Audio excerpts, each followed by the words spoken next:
31 दिसंबर को जो है डायरेक्टर जनरल ऑफ पुलिस के द्वारा एक प्रेस कॉन्फ्रेंस की गई, जिसमें उन्होंने पूरे साल का जो है लेखा जोखा सामने रखा। वहीं पे जब उनसे ये सवाल पूछा गया कि 35,000 से ज़्यादा एसपीओज़ जो हैं वो जम्मू कश्मीर पुलिस में काम करते हैं और काफ़ी सारे ऑपरेशंस में उन्होंने अपनी जानें तक गंवाई, काफ़ी सारे जो है अपाहिज हुए, तो उन पे उनकी प्रतिक्रिया थी कि ये टेम्परेरी हैं और जो इनको तनख्वाहें मिल रही हैं, जो बढ़ी हुई तनख्वाहें उनको मिल रही हैं, वो उनके लिए काफ़ी हैं, उससे ज़्यादा उनके साथ कुछ भी नहीं हो सकता। तो क्या ये स्टेटमेंट ठीक है?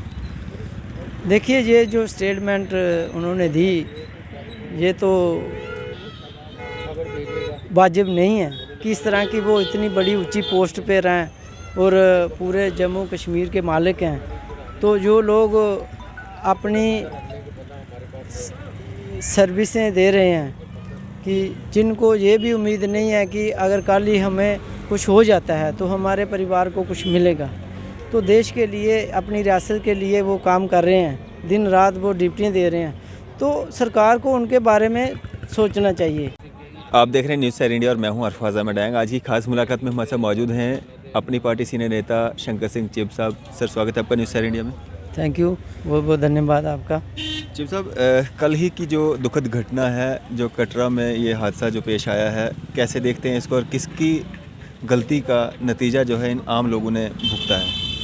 देखिए, जो 31 दिसंबर को श्री वैष्णो देवी माता जी के दर्शन करने के लिए श्रद्धालु गए थे, वो पहले तो इन्होंने जो एक तादाद रखी थी कि 25,000 से ज़्यादा श्रद्धालुओं को नहीं छोड़ा जाएगा, लेकिन इन्होंने उसकी चेकिंग किए बिना ही 50,000 से लगभग श्रद्धालु वहाँ इकट्ठा हो गया। और उसके बाद जो shrine board, Vaishno Devi shrine board है, उसके जो मुलाजिम हैं, जो वहाँ सिक्योरिटी गार्ड्स हैं, उनकी लापरवाही से जो वहाँ पर जो धक्का मुक्की हुई और इतने लोगों की जान गई, ये बहुत ही निंदनीय घटना है। इससे से कोई सही मैसेज नहीं जाता बाहर, क्योंकि पूरे हिंदुस्तान से श्रद्धालु वहाँ पर आते हैं और श्री माता वैष्णो देवी की आस्था रखकर आते हैं। तो इस तरह का वहाँ पर धक्का मुक्की होना, ये तो कोई अच्छी बात नहीं है, ना ही ये कोई इससे कोई अच्छे संकेत जाता है। धार्मिक स्थान है, तो जहाँ धार्मिक स्थान है वहाँ पर एक सिस्टम होना चाहिए, तो उस सिस्टम की लापरवाही से इस तरह की घटना हुई है। ये तो सीधा सीधा ये श्राइन बोर्ड जिम्मेवार है। श्राइन बोर्ड बिल्कुल श्राइन बोर्ड जिम्मेवार है कि उसकी जो लापरवाही थी वो जो वो मैनेज नहीं कर सके। अगर कितने श्रद्धालु आ रहे हैं, कितनी पर्ची काटी गई है, कितने वहाँ पर ऊपर माता के दरबार में पहुँचे हैं, कितने पीछे से आ रहे हैं, ये पूरा उनके पास डाटा होना चाहिए था। तो ऑन स्पॉट उन्होंने जब रात को इतनी तादाद में श्रद्धालु इकट्ठे होना, फिर उनको इस तरह से रोकना और फिर उनके ऊपर किस तरह का धक्का मुक्की करना, ये वाजिब बात नहीं है। ये बहुत ही निंदनीय घटना है।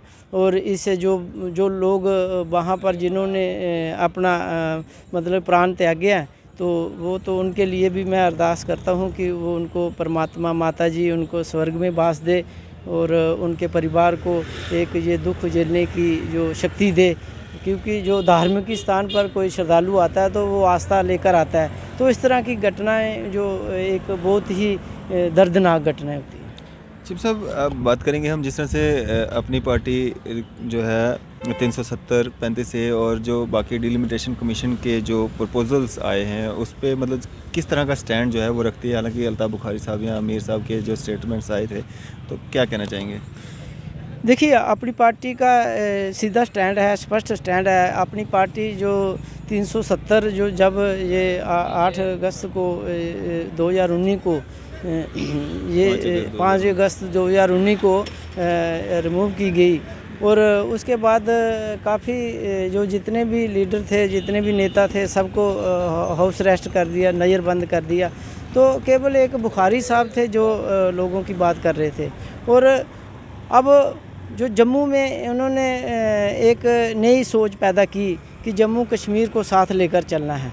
जम्मू कश्मीर की राजनीति में जो पिछले 70 सालों से एक दूसरे के खिलाफ जो कीचड़ उठता रहा, उन्होंने कहा कि मैं सच की राजनीति करूंगा।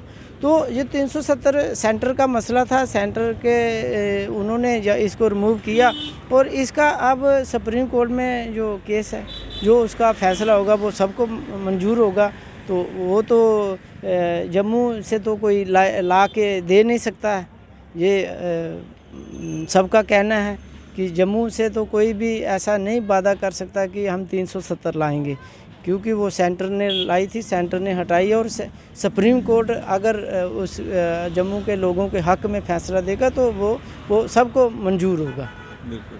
तो सर, जिस तरह से ये जो अपने हमारे जो नेशनल कॉन्फ्रेंस के या पीडीपी के बाकी सारे नेता, जो उच्च नेता हैं, उनको हाउस अरेस्ट कर दिया गया है और उनका ये कहना था कि वो जो है 1 तारीख से धरना प्रदर्शन जो है वो करेंगे इस डिलिमिटेशन प्रपोज़ल के ख़िलाफ़, क्योंकि ये जो प्रपोज़ल आया है ये कश्मीर के हक़ में नहीं है और कश्मीरियों के साथ कहीं ना कहीं ज़्यादती है। देखिए, इसमें ये बात वाजिब है कि जो डिलिमिटेशन जिसको कमीशन बैठाया गया, और कमीशन को काफ़ी तादाद में पॉलिटिकल पार्टियां, नॉन पॉलिटिकल ऑर्गेनाइजेशनें भी मिली, काफ़ी बैठकें हुई, सब ने अपने अपने प्रपोजल दिए। और उसके बाद जो उन्होंने प्रपोज जो लास्ट में उनका जो नतीजा आया है कि उन्होंने 7 सीटें जो बढ़ाने का फ़ैसला लिया, और 6 जम्मू में और 1 श्रीनगर में। तो श्रीनगर को अगर देखा जाए तो पहले ही उसकी ज़्यादा असम्बली की सीटें हैं, जम्मू में कम थी। जम्मू 70 साल से पिछड़ा हुआ था। और अभी देखा जाए तो जम्मू डिस्ट्रिक्ट कितनी बड़ी डिस्ट्रिक्ट है, और जहाँ कितनी वोटर पे 1 सीट है, तो यहाँ और ज़्यादा सीटें बढ़ सकती थी। तो हम तो चाहते हैं कि ये बराबर का, अगर बराबर करना है जम्मू कश्मीर को, दोनों नज़रों से बराबर देखना है, तो फिर बराबर का करना चाहिए था। कर देते 45-45, 90 की असम्बली कर देते। जब करनी ही थी तो 90 की कर देते, किसी को फ़र्क नहीं पड़ता, कोई किसी के ख़िलाफ़ बोलता नहीं। लेकिन ये कहीं ना कहीं सियासी दावपेच है, और सियासी दावपेच में हर एक पार्टी अपना मफाद देखकर ही फैसला लेती है। तो ये अभी भी जम्मू के साथ कहने के बेइंसाफ़ी हो रही है। मुझे लगता नहीं है, बिल्कुल है, क्योंकि हर खिते पे, हर एक लिहाजा पे देखा जाए तो कि जम्मू को अभी भी बराबर का अधिकार नहीं मिल रहा। जहाँ तक कि चाहे वो नौकरियों में हो, चाहे डेवलपमेंट में हो, चाहे आप देखें कि ये जो इतना नारा विकास का दिया जा रहा है, जो कि कहाँ विकास क्या पुल बनने से विकास हो जाएगा, रोडें बनने से विकास हो जाएगा? अगर नौजवानों को रोज़गार नहीं मिलेगा तो विकास कहाँ होगा? नौजवान अगर दर बदर भटकेगा तो किस चीज़ का विकास होगा? उसके घर का विकास होगा? अगर आपके पास गाड़ी नहीं होगी तो रोडों पे क्या चलाओगे? तो गाड़ी तभी आएगी जब पैसा होगा, रोजगार होगा। तो सब जिस तरह से आपने कहा कि जम्मू के साथ अभी भी भेदभाव हो रहा है, तो जो डिलिमिटेशन कमीशन है, जो उसका पहला जो स्तंभ होता है वो है पॉपुलेशन पे बेस्ड। पॉपुलेशन के हिसाब से तो कश्मीर में ज़्यादा पॉपुलेशन है ना, तो उसी बेस को लेके तो वहाँ की सीटें ज़्यादा हैं। देखो, ये पता नहीं ये इसका माजरा क्या है। ये कोई समझ से बाहर की बात है कि इन्होंने किस सेंसस को उठाया है कि 2011 की है जहाँ 2021 की जो है ना, तो उसमें अगर इन्होंने पॉपुलेशन के हिसाब से किया होता तो फिर उस हिसाब से करना चाहिए था। लेकिन इन्होंने जब असम्बली को डिजॉल्व किया तो जब 4 सीटें लेह लद्दाख की थी उसको ख़त्म करके तो इन्होंने फिर बोला कि 90 की असम्बली बनाएंगे। तो 90 की असम्बली का पूरा पुनर्गठन होना था, दोबारा नए सिरे से होना था। ये 7 सीटें से 6 सीटें जो जम्मू को पहाड़ी इलाके में दी हैं और 1 सीट कश्मीर को दी, तो ये आम इंसान की समझ से बाहर है। चिप साहब, अभी 31 दिसंबर को जो है डायरेक्टर जनरल ऑफ पुलिस के द्वारा एक प्रेस कॉन्फ्रेंस की गई, जिसमें उन्होंने पूरे साल का जो है लेखा जोखा सामने रखा। वहीं पे जब उनसे ये सवाल पूछा गया कि 35,000 से ज़्यादा एसपीओज़ जो हैं वो जम्मू कश्मीर पुलिस में काम करते हैं और काफ़ी सारे ऑपरेशंस में उन्होंने अपनी जानें तक गंवाई, काफ़ी सारे जो है अपाहिज हुए, तो उन पे उनकी प्रतिक्रिया थी कि ये टेम्परेरी हैं और जो इनको तनख्वाहें मिल रही हैं, जो बढ़ी हुई तनख्वाहें उनको मिल रही हैं, वो उनके लिए काफ़ी हैं, उससे ज़्यादा उनके साथ कुछ भी नहीं हो सकता। तो क्या ये स्टेटमेंट ठीक है? देखिए, ये जो स्टेटमेंट उन्होंने दी ये तो वाजिब नहीं है कि इस तरह की वो इतनी बड़ी ऊंची पोस्ट पे रहें और पूरे जम्मू कश्मीर के मालिक हैं। तो जो लोग अपनी सर्विसें दे रहे हैं कि जिनको ये भी उम्मीद नहीं है कि अगर कल ही हमें कुछ हो जाता है तो हमारे परिवार को कुछ मिलेगा। तो देश के लिए, अपनी रियासत के लिए वो काम कर रहे हैं, दिन रात वो ड्यूटियाँ दे रहे हैं। तो सरकार को उनके बारे में सोचना चाहिए कि वो एक जो पक्का मुलाजिम है उससे भी ज़्यादा ड्यूटी देता है एसपीओ। तो जो एसपीओ है, एसपीओ को सरकार की जो पॉलिसी बननी चाहिए कि कितनी देर तक ये डेली वेजर में रहेगा, कितनी देर ये डेली में रहेगा और उसके बाद कितनी देर के बाद इसको पक्का किया जाएगा। सरकार की कोई पॉलिसी नहीं है। वो कि पिछले 20 सालों से, 15 सालों से वो रगड़े खा रहे हैं। तो आज अगर जो सरकार, उनकी सैलरी जो बढ़ी है तो वो भी सुप्रीम कोर्ट के आदेश से बढ़ी है, जो गवर्नमेंट ने नहीं बढ़ाई है। तो सुप्रीम कोर्ट के आदेश से है। तो अगर ये देश सुप्रीम कोर्ट की गाइडलाइन पे चल रहा है, आदेश पे चल रहा है, तो ये सरकार क्या करेगी? सरकार का भी तो कोई देते हुए अपना कोई उसका रोल है। तो सरकार को अगर लोगों के प्रति संवेदना नहीं होगी तो फिर सरकार किस तरह से दावा करती है कि हम गुड गवर्नेंस देंगे, किस तरह की देंगे? शिव साहब, अगर जम्मू कश्मीर के लोग अपनी पार्टी पे भरोसा जताते हैं और अपनी पार्टी वजूद में आती है, सरकार में आती है, क्या कुछ बदलाव जो हैं जम्मू कश्मीर को देखने को मिलेंगे? देखिए, इसमें अपनी पार्टी ने जो अभी कमिटमेंट्स की हैं, नई नई जो पहले भी जो वादे किए थे, उसको कुछ न कुछ तो लोगों को फ़ायदा हुआ उसमें। तो अभी भी जो सरकार पार्टी ने कहा है कि हमारी सरकार आएगी तो उसको जो बिजली है जो 300 यूनिट फ्री दी जाएगी, पानी फ्री दिया जाएगा। तो फ्री देने का मतलब है कि लोगों को इसकी दिक्कत नहीं आएगी, लोगों को टाइम से सब कुछ चीज़ें मिलेंगी। तो अपनी पार्टी एक नई सोच लेकर आई है। अगर इसमें लोग विश्वास लाते हैं तो ज़रूर पार्टी जो है लोगों को इंसाफ पहुंचाएगी। तो पानी और बिजली के अलावा भी कुछ मुद्दे हैं, एसपीओज हैं, डेली वेजर्स हैं, बाकी सारे भी मुद्दे हैं।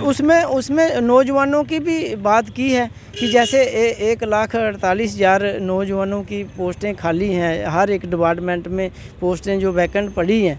तो हमारा जो प्रॉमिस है कि जब अपनी पार्टी की सरकार आएगी तो हम नौजवानों को वो जो नौकरियां खाली पड़ी हैं वो फिलअप करेंगे और नौजवानों को रोज़गार देंगे। भाजपा ने टारगेट रखा है 50+ का, आपको लगता है कि वो उस 50 को छू पाएंगे? ये तो बहुत दूर की बात है, ये छूना बहुत दूर की बात है। पिछली बार 25 आई थी, इस बार वो जो 25 आई थी वो एक मतलब कि ऐसे था कि जिस तरह से कोई बंदे को समझो कि अनुमान के बिना, है ना। तो अब तो सब कुछ सामने है। उस समय तो जो वादे किए गए थे तो वो वादे तो एक भी पूरा नहीं हुआ। 370 और 35 से तो तोड़ दिया, वो भी एक वादा था। वो तो वादा इनका, वो सेंटर का वादा था, वो सेंटर की सरकार ने ख़त्म कर दिया। वो इनका जो मैनिफेस्टो में था, एजेंडा था इनका।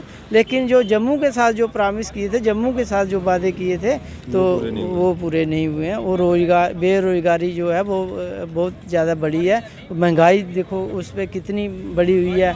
टैक्स पे टैक्स लगाया जा रहा है। अभी चप्पलों के ऊपर, शूज़ के ऊपर टैक्स लग रहे हैं। तो ये कहाँ तक लोगों को इंसाफ मिलेगा? कितना टैक्स लेंगे? रोज़गार तो है नहीं, काम है नहीं, कैसे टैक्स लेंगे? तो ये टैक्स ले लेकर एक दिन इंसान को ख़त्म कर देंगे। चलें, शुक्रिया सर हमारे से बातचीत करने के लिए। Thank you. तो हमारे साथ अपनी पार्टी सीनियर नेता शंकर सिंह चेप साहब। इसी तरह की मजीद अपडेट्स के लिए आप देखते रहे न्यूज़ सर इंडिया। मैं अरफाज अहमद, कैमरामैन शाहनवाज के साथ।